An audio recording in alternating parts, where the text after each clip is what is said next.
What if you discovered that something you've been taught since childhood was completely wrong? What if more than 5 billion people on Earth could prove it? Humankind has been a huge fan of milk and all things dairy for thousands of years. Of course, the caveman wasn't milking cows, but when animal domestication came about, so did dairy. We're all taught the wonders of milk. Want strong bones? Drink milk. Want a great source of protein? Drink milk. Want something for dunking your Oreo cookies in? Milk and cookies. Drink milk. Besides, how can you dispel the advice from people like Martha Stewart, Heidi Klum, Taylor Swift, Wolverine, Austin Powers, Bart and Lisa Simpson, and hundreds of other real and fake celebrities who all wore milk mustaches? Until about 3 years ago, I wore a nice thick milk mustache too. As an on-again, off-again vegetarian since the age of 14, I relied heavily on dairy for my protein and, of course, calcium. But for me, dairy was more than just nutrition. It was a full sensory experience. The creamy mouthfeel of whole milk on a bowl of crunchy Raisin Bran, the stretch of greasy mozzarella on New York-style pizza, and the occasional decadence of a full pint of chocolate Haagen-Dazs after a long day at work. Occasional.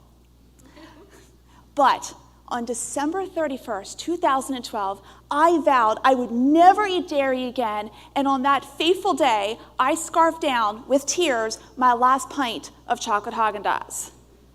Why would I torture myself? Well, a few months before that, a couple vegans came into my life. Let's call them Jennifer and Anna, because those are their names. Now, vegans, just so we're sure, don't eat anything that comes from animals. No meat, no dairy, no eggs, nothing. Naturally, I thought Jennifer and Anna were cuckoo for Cocoa Puffs. But I grilled them with questions. And you know what? They convinced me. I had to become vegan. Now, to be completely transparent here, it wasn't because of anything they said, but I just looked at them and they were hot. And I say that platonically, I'm married, but I just turned 40 and I wanted to be hot too. Within 3 months of becoming vegan, I lost 15 pounds and required 2 fewer hours of sleep every night. That is without any physical exercise or other changes to my lifestyle. The biggest change I made was wiping away my milk mustache.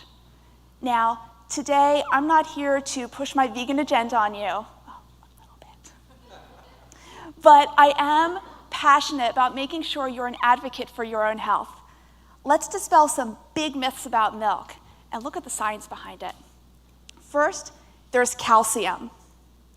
We need calcium to survive. We need it for our bones, our muscles, our nerves, and thank goodness for cows, because for the longest time, I thought calcium came from cows, right? As a matter of fact, it should just be called calcium. Okay, I was wrong. Calcium, it's an element on the periodic table, it turns out, and it's formed during supernova explosions in space. It's also the 5th most abundant element on the Earth's crust. Okay, so how do cows get calcium?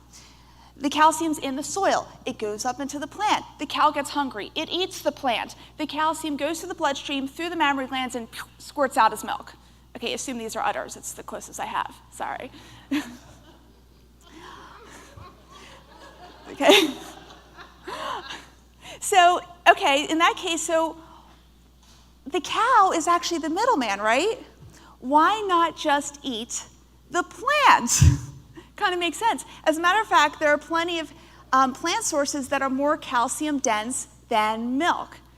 For example, fresh and dried herbs like basil, parsley, and thyme, sesame seeds, flax seeds, chia seeds, almonds, tahini, tofu, garlic, yum, Brazil nuts, blackstrap molasses, and also lots of dark leafy green vegetables. Now you have to look at more than just calcium levels. There's also calcium absorption. And this is where the scientific findings totally depend on people's agendas. If you ask pretty much any vegan and plenty of non-vegan nutritionists, they will say that calcium has much higher absorption rates when it comes through most plant sources. Dairy producers and others will say the opposite. Whom do you believe? One thing is for sure. The countries with the highest rates of dairy consumption overall have the highest rates of osteoporosis. The highest. They include Finland, Sweden, England, and woohoo, United States of America. Aren't we proud?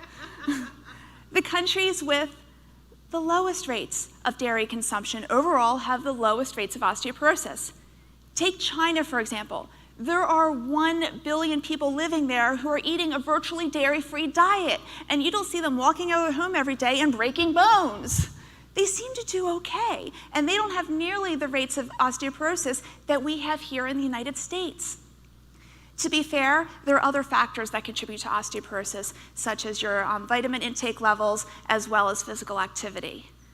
But let's look at the worldwide trends. Moving beyond calcium, did you know that humans are the only species to drink the breast milk of another species? It's creepy, I think.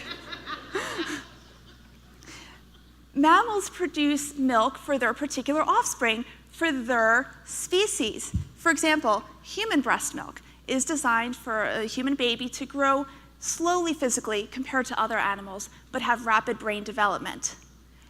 Cow's milk, on the other hand, is designed to take a cute little baby calf and beef it up to nearly 1,000 pounds in its first year of life.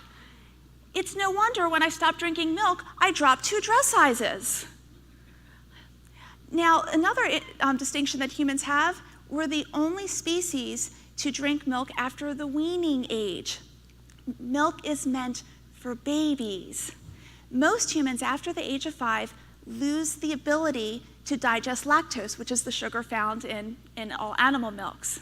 When I say most humans, I mean 3/4 of the world's population, or 5 billion people, primarily in Asia, Africa, and South America.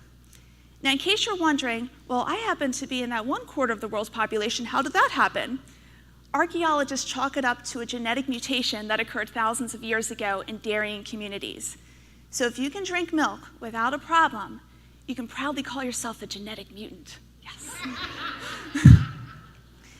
Now add in other things like antibiotic residues, recombinant bovine growth hormone, toxic residues, and that whole milk and cookie disease we heard about earlier today, and you have to wonder, why is it that the USDA recommends 3 servings of dairy for adult men and women as part of a nutritious, healthy diet?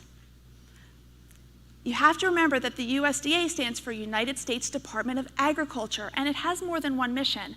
One is certainly to provide nutritional guidelines, but another one is to support agribusiness, and they're completely public about this. As a matter of fact, the USDA has an agricultural marketing service, and they have a dairy program as part of that.